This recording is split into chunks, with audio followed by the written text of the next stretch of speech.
नमस्कार दर्शकों, आपके साथ मैं हूं विवेक शर्मा और आप देख रहे हैं उत्तर बंगाल एवं सिक्किम का 24x7 television news channel SK live. अब बढ़ते आज की प्रमुख खबरों पर विस्तार। देश दुनिया में कोरोना वायरस का प्रकोप लगातार बढ़ता जा रहा है। ऐसे में भारत में भी केंद्र सरकार एवं राज्य सरकारों के द्वारा कोरोना वायरस के बढ़ते संक्रमण को रोकने के लिए लॉकडाउन की घोषणा की गई है। लॉकडाउन के समय अवधि सरकार एवं प्रशासन के द्वारा लगातार लोगों को घर में रहने की अपील की जा रही है एवं आवश्यक कार्यों के लिए ही बाहर निकलने की अपील की जा रही है। ऐसे में कुछ ऐसे लोग हैं जो आदेशों का पालन नहीं कर रहे हैं। आज उन्हीं लोगों पर नकेल कसते हुए सिलीगुड़ी की पुलिस ने सिलीगुड़ी हॉस्पिटल मोड़ इलाके में अभियान चलाया एवं पुलिस ने अनावश्यक रूप में चल रहे वाहनों की जांच की एवं चालकों से कागजात भी मांगे। और इस बीच बताया जा रहा है कि अनावश्यक कारणों से चल रही टोटो को पुलिस ने अपने कब्जे में ले लिया है। कोरोना वायरस के बढ़ते संक्रमण को रोकने के लिए आम लोगों को जागरूक होना बेहद आवश्यक है। इसके बढ़ते संक्रमण को देखते हुए सरकार के द्वारा दिए गए दिशा निर्देशों का पालन करना बेहद जरूरी है।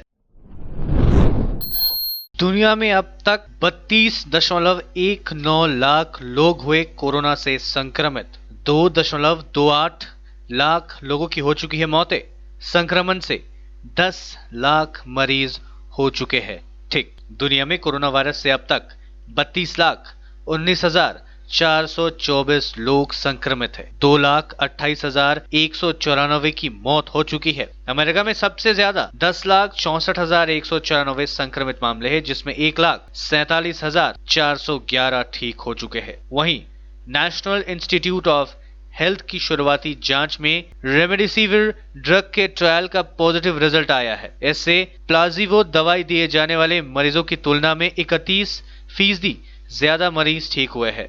इसका trial national institute of allergy and infection disease ने किया है। यह संस्था NIH के अंतर्गत ही आता है। शोधकर्ताओं का कहना है कि जितने लोग में रेमडेसिविर दी गई है उनमें 8% लोग नहीं बचाए जा सके हैं। वहीं जिन्हें प्लाजिबो दी गई है उनमें 11% मरीज नहीं बचे। डॉक्टर्स का कहना है कि अब रेमडेसिविर संक्रमण के इलाज में कितना कारगर है, अभी इसकी और पुष्टि की जानी है।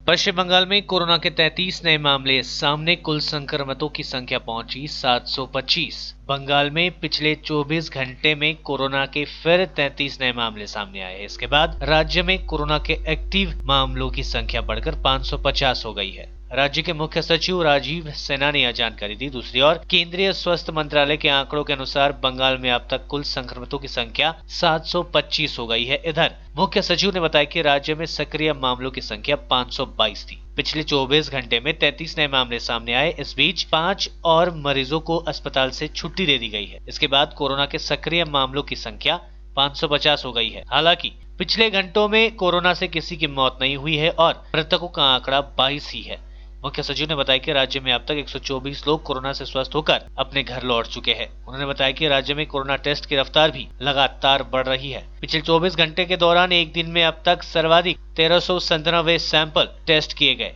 अब तक राज्य में कुल 14,620 लोगों का सैंपल टेस्ट किया जा चुका है।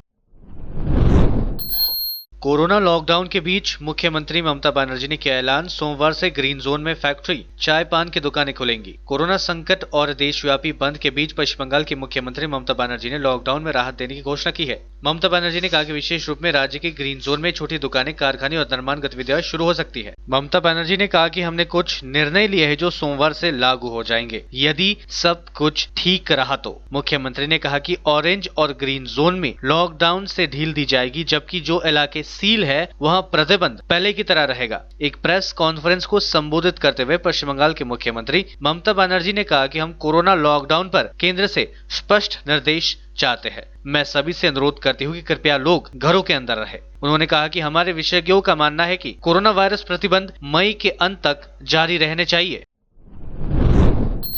देश में कोरोना मरीजों का आंकड़ा 33,000 को पार कर गया है। स्वास्थ्य विभाग की ओर से गुरुवार सुबह जारी ताजा अपडेट के मुताबिक अब तक देश में कुल 33,050 कोरोना मरीजों की पुष्टि हुई है। इनमें से 1,074 लोगों की मौत हो चुकी है, जबकि 8,325 लोग ठीक होकर अपने घर वापस लौट चुके हैं। अभी देश में 23,000 651 एक्टिव केसेस है। कोरोना से सबसे अधिक प्रभावित महाराष्ट्र है। यहाँ अब तक 9,915 मामले आ चुके हैं, जिसमें 432 लोगों की मौत हो चुकी है, जबकि 1,593 लोग ठीक हो चुके हैं। महाराष्ट्र के बाद गुजरात कोरोना से सबसे अधिक प्रभावित है। यहाँ अब तक 4,082 मामले सामने आ चुके हैं, जिसमें 197 लोगों की मौत हो चुकी है। बॉलीवुड ने 2 दिनों में 2 महान अभिनेताओं को खोया। ऋषि कपूर का 67 साल की उम्र में निधन। सांस लेने में तकलीफ के बाद कल मुंबई के अस्पताल में किए गए थे भर्ती। अमिताभ बच्चन ने कहा वे चले गए। गुरुवार सुबह 5:20 पर मुंबई के HN रिलायंस फाउंडेशन हॉस्पिटल में निधन हो गया। अमिताभ बच्चन ने उनके निधन की पुष्टि ट्वीट के जरिए की। ऋषि कपूर लंबे समय से कैंसर से पीड़ित थे। उन्हें चेस्ट इन्फेक्शन, सांस लेने में दिक्कत और बुखार के कारण बुधवार को हॉस्पिटल में भर्ती कराया गया था। सूत्रों के मुताबिक उनकी हालत गंभीर होने के बाद उन्हें वेंटिलेटर पर रखा गया, लेकिन 3 बजे उन्होंने रिस्पॉन्ड करना बंद कर दिया और उन्हें 5:20 पर मृत घोषित कर दिया गया। ऋषि कपूर पिछले साल सितंबर में अमेरिका से भारत लौटे थे। वहां करीब 1 साल तक उनका कैंसर ट्रीटमेंट चला था। पिछले गुरुवार से ही उनकी सेहत खराब बताई गई थी। उन्हें भर्ती भी कराया गया था, लेकिन 4 घंटे बाद डिस्चार्ज कर दिया गया था। अस्पताल जाने के लिए महाराष्ट्र सरकार ने उन्हें स्पेशल पास भी जारी किया था। उनकी मेडिकल रिपोर्ट्स BMC और हेल्थ डिपार्टमेंट को भी भेजी गई थी। उन्हें 2 साल पहले कैंसर हुआ था। 2018 में ऋषि कपूर को कैंसर हुआ था। इलाज के लिए वे अमेरिका गए थे। वहां 11 महीने रहने के बाद पिछले साल सितंबर में भारत लौटे थे। अमेरिका में पूरा वक्त उनके साथ उनकी पत्नी रही थी। बेटा रणबीर कपूर कई बार उनसे मिलने न्यूयॉर्क गए थे। कुछ दिनों पहले ऋषि ने एक इंटरव्यू में कहा था, अब मैं बहुत बेहतर महसूस कर रहा हूं और कोई भी काम कर सकता हूं। सोच रहा हूं कि एक्टिंग दोबारा कब शुरू करूं। पता नहीं लोगों को अब मेरा काम पसंद आएगा भी या नहीं। न्यूयॉर्क में मुझे कई बार खून चढ़ाया गया था। तब मैंने नीतू से कहा था कि उम्मीद करता हूं कि नए खून के बावजूद मैं एक्टिंग नहीं भूलूंगा। दीदी ने निभाया वादा, कोटा से 3,000 छात्राओं को लेकर बसें रवाना। 3 दिनों में पहुंचेंगे बंगाल। कोरोना वायरस के संक्रमण का आंकड़ा लगातार बढ़ता चला जा रहा है। ऐसे में केंद्र सरकार द्वारा संक्रमण को रोकने के लिए लॉकडाउन की घोषणा के अलावा अन्य जरूरी कदम भी उठाए जा रहे हैं। वहीं राजस्थान के कोटा में मेडिकल और इंजीनियरिंग परीक्षाओं की तैयारी कर रहे छात्र हजारों छात्र छात्राओं के लिए एक राहत भरी खबर सामने आई है। ममता सरकार ने कोटा से बंगाल के छात्रों को वापस लाने की दिशा में कदम बढ़ा दिए हैं। इसी के साथ मुख्यमंत्री ममता बनर्जी ने अपना वादा निभा दिया। दरअसल कई राज्यों ने राजस्थान में अपने यहाँ के कोटा में पढ़ रहे बच्चों को वापस बुलाने की पहल की है। बंगाल की मुख्यमंत्री ममता बनर्जी ने बुधवार को कहा कि राजस्थान के कोटा में 2,500 से 3,000 बच्चे आज बसों के माध्यम से वहां से प्रदेश के लिए रवाना होंगे। ममता ने कहा कि उन्हें अपने प्रदेश लौटने में 3 दिनों का वक्त लगेगा। बता दें कि बंगाल की मुख्यमंत्री ममता बनर्जी ने राजस्थान के मुख्यमंत्री अशोक गहलोत से इस संबंध पर फोन कर बात की, आवश्यक सहयोग का अनुरोध किया था। ममता बनर्जी ने कोटा में रह रहे 2800 बच्चों को उनके घर ले जाने के लिए 101 बसों का इंतजाम का अनुरोध किया था। इसके बाद मुख्यमंत्री अशोक गहलोत ने अधिकारियों को दिशा निर्देश जारी कर दिए। मंगलवार देर रात बंगाल के अधिकारी कोटा पहुंचे और बुधवार दोपहर से स्टूडेंट्स को बसों के जरिए बंगाल ले आने की प्रक्रिया शुरू कर दी। लेते हैं छोटा सा ब्रेक, फिर मिलेंगे ब्रेक के बाद। 100% आयुर्वेदिक दमादमन किट प्राप्त करें और अपने फेफड़ों को बिना किसी दुष्प्रभाव के घातक वायरस से लड़ने की शक्ति बढ़ाए। फेफड़ों की ताकत बढ़ाने और साथ ही साथ एलर्जी, खांसी या फिर ब्रोंकाइटिस और अस्थमा जैसी बीमारियों से भी लड़ने के लिए राहत देती है दमादमन किट। इस किट में आप पाएंगे दमादमन सिरप, दमादमन चूर्ण, दमादमन हर्बराज हर्बल टी, जिसका मूल्य है 750 और आपको देने हैं सिर्फ 700 रुपए। Contact number 8597738095। अगर आप है खाने की शौकीन या आपको चाहिए केटरर, तो संपर्क करें शिव मंदिर स्थित सिलीगुड़ी न्यू अर्शलन रेस्टोरेंट एवं केटरर्स। लजीज खाने की है ख्वाहिश तो रेस्टोरेंट में आइए या घर में ही मंगवाइए। रेस्टोरेंट में एक नाम, Siliguri new Arsalan, JR commercial Shiv Mandir, Kadamtala Matigara, Siliguri, Salbari Sukna, opposite Union Bank of India. Dial करिए 9002229606 अथवा 8695149676। तयारी फ्ल्याट लाखौंको बजेट। के तपाईले सिलगढीमा फ्ल्याट लिने सोच बनाउनु भएको छ? हजुर, यस्तै सुनौलो अवसर स्वागत रेसिडेन्सले यहाँहरू समक्ष लिएर आएको छ, जहाँ तपाईले लाखौं रुपियाँको बजेटसँगै वास्तु अनुसार असल ढङ्गमा तयार गरिएको सम्पूर्ण सुविधायुक्त 80 फ्ल्याटको अपार्टमेन्ट पाउनुहुनेछ। Swagat residency near Nirmala convent hostel. Contact 9832350915 9434001643।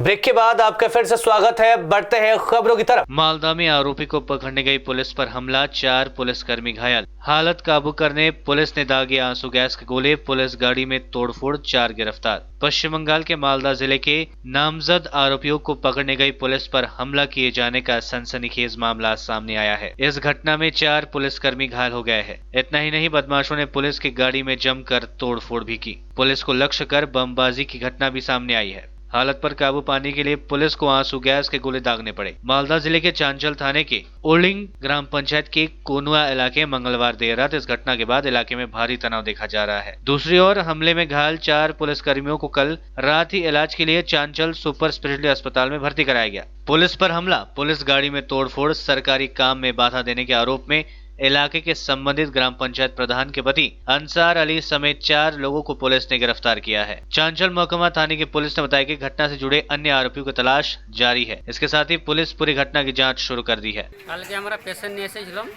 হাসপাতালে ডেলিভারি। আচ্ছা, রাখার পর আমরা রাত মোটামুটি 1টার দিকে বাড়ি যাচ্ছিলাম। বাড়ি কোথায়? বাড়ি তো মানকি বাড়ি। দাঁড়াবার পর তো এটা কি পুলিশের গাড়ি নাকি? আমরা পুলিশের গাড়ি নাই, পেশেন্ট নিয়ে গেছিলাম। কিছু শোনাশুনি নাই, ধরে মারপিট করে আর পুরোটা গাড়ি ভেঙে দিয়েছে। আর যে কিছু থাকে সব ছিনি টানি নিয়ে নিয়েছে। কোথাকার লোক? ওই কোনোয়ার।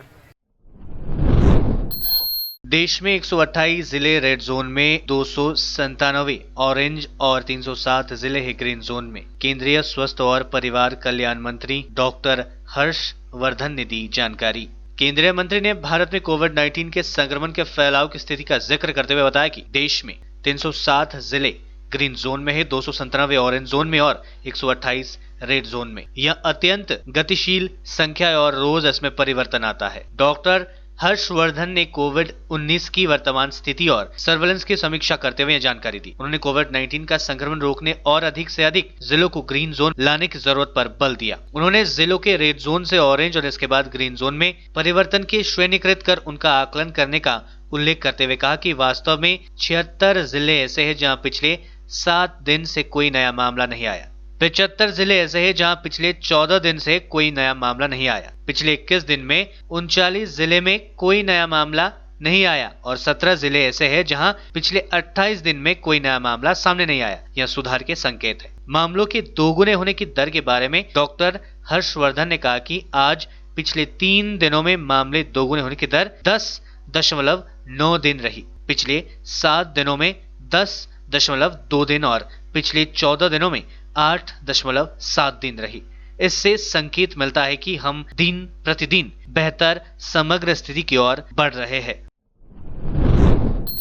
बालाकटा सुपर स्पेशलिटी अस्पताल को मिला पीपीई किट व वॉशिंग मशीन।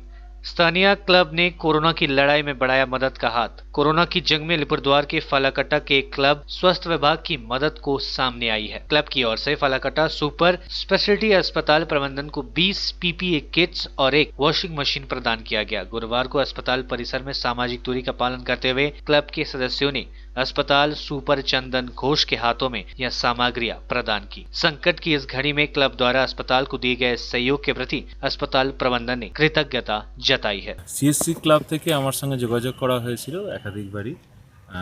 ওনারা আমাদের প্রয়োজনের জন্য হচ্ছে গিয়ে পিপিই এবং একটি ওয়াশিং মেশিন দিতে চেয়েছিলেন। আমাদের খুব দরকার ছিল। পিপিই এই মুহূর্তে আমাদের সবচেয়ে বেশি দরকার এবং কোয়ারেন্টাইনেতে এই মুহূর্তে ওয়াশিং মেশিন খুব দরকার হয়ে পড়ছে। আমরা ধন্য এবং সিএসসি ক্লাবকে আমাদের তরফ থেকে অসংখ্য ধন্যবাদ। অ্যাকচুয়ালি যখন শুনলাম যে 28 তারিখের পরে অন্য রাজ্য থেকে যারা পরিযায়ী শ্রমিক আছেন তারা ফিরছেন, তখন স্বভাবতই একটা দুশ্চিন্তা। ডাক্তার যা বা যে সমস্ত নার্স যারা কাজ করছেন, সেবা করছেন, তাদেরকে প্রোটেকশন দরকার। তা আমরা সিএসসির পক্ষ থেকে আমরা ঠিক করলাম যে আমরা পিপিই দেব এবং কোয়ারেন্টাইনের জন্য ওয়াশিং মেশিন দেবো। रायगंज में पत्रकारों को लेकर तैयार किया जा रहा है संगीतमय एल्बम। देश में कोरोना का कहर जारी है और पत्रकार और फोटोग्राफर इस संकट के समय में अपनी जान जोखिम में डालकर लोगों तक खबरें पहुंचा रहे हैं। लेकिन इन खबरों के बीच थोड़ा समय अब इन पत्रकारों ने अपने लिए भी निकाला है। उत्तर दिनाजपुर प्रेस क्लब की ओर से बुधवार को थीम पर आधारित एक संगीत के कार्यक्रम का आयोजन किया गया, जिसका एल्बम बनाया जाएगा। इस संबंध में उत्तर दिनाजपुर प्रेस क्लब के सचिव अलिप मित्रा ने जानकारी दी है। উত্তর দিনাজপুর প্রেস ক্লাবের সব সাংবাদিকরা চিন্তা ভাবনা করেছিল করোনার লকডাউন হওয়ার পর থেকেই যে তারা একটা বার্তা দেবে সমাজের সর্বস্তরে। সেই লক্ষ্য নিয়ে প্রথম দিন থেকেই একটা চেষ্টা করেছিল। সব সদস্যর চেষ্টাতে একটা সুন্দর রূপরেখা আপনাদের সামনে আমরা তুলে রাখতে পারছি। আমাদের বিশ্বাস আপনাদের ভালো লাগবে। এর জন্য আমাদের সাংবাদিকরা যেভাবে ঝাঁপিয়ে পড়েছে, স্পেশালি আমরা থ্যাঙ্কস জানাচ্ছি একতারা এন্টারটেনমেন্টকে, কারণ তারা তাদের স্টুডিওকে আমাদের বারবার ব্যবহার করতে দিয়েছে। আপনারা সবাই ভালো থাকবেন, সুস্থ থাকবেন, বাইরে বেরোলে মাস্ক অবশ্যই পরবেন, সামাজিক দূরত্ব বজায় রাখবেন। করোনার বিরুদ্ধে লড়াই কিন্তু এখনই থামছে না। दुकान का शटर नीचे कर सामानों की हो रही है बिक्री। सोमवार को केंद्रीय प्रतिनिधि दल के सदस्यों द्वारा जलपाईगुड़ी में लॉकडाउन का जायजा लिए जाने व पुलिस प्रशासन को कोरोना वायरस के बढ़ते संक्रमण को रोकने के लिए कड़ाई से लॉकडाउन का पालन किए जाने का निर्देश दिए जाने के बावजूद बुधवार को जलपाईगुड़ी में लॉकडाउन के बीच कुछ दुकानें खुली मिली। जूते चप्पल की दुकानें खुली है, हालांकि इसका शटर नीचे गिरा हुआ है। बुधवार को रास्ते में कई लोगों को दुकान का शटर नीचे गिराकर सामान बेचते देखा गया। कुछ इलाके में लोग केतली से चाय परोसते दिखे, वहीं कहीं लोगों की भीड़ भी नजर आ रही थी। तो आज के लिए बस इतना ही और मुझे दीजिए इजाजत और देखते रहिए SK लाइव, आपका समय आपकी खबर। धन्यवाद। कह देती हूँ सभी को इन एडवांस, चाचू की शादी में करूंगी डांस, वीडियो को FB में वायरल करूंगी, डब्बू के जैसे सेलिब्रिटी बनूंगी, न्यूज चैनल की होगी हेडलाइन, मानवी बन गई स्टार ऑनलाइन। क्या आपको भी सेलिब्रिटी बनना है? शादी हो या कोई फंक्शन, वीडियोग्राफी फोटोग्राफी के लिए चले आइए सोमानी डिजीविजन एंड प्रोडक्शंस, आश्रम पाड़ा, रामकृष्ण रोड,